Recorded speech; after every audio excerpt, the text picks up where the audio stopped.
Wakai chu kalum le kapo ahi sika kasona tasam lovin se sing sing hite ta san sa te ho Calvary ngai lu na thi san long chun I chon se chau se wangai dam so dai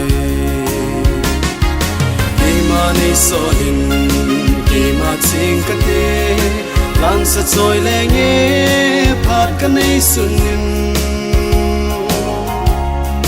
Do ding nel ma I Sa in tam zong le Chi zing ding ka hi Na gam ka tun ma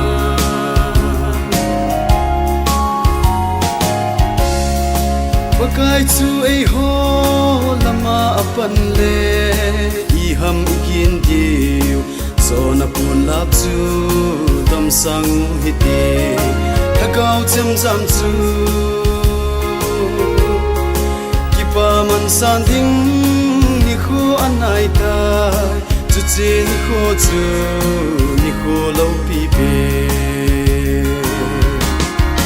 Kima ni so hin Kima ching ka te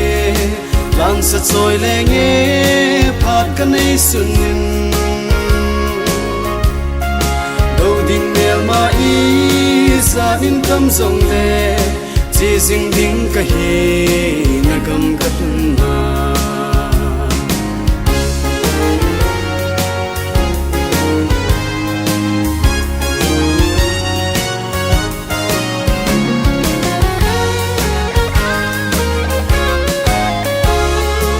Ihin khu hoi lai Pakaya din Kipal thieng uti Teta in pangu Hiti pakaya Matsal na tingin Ihin khu dam lai Ni khu cham chabo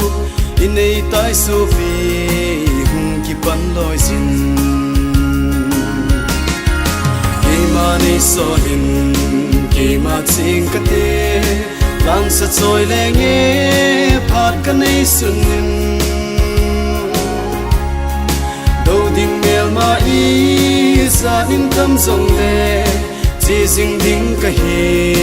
Na gam ka tun ma Do ding mel ma I Sa in tam zong le Chi zing ding ka hi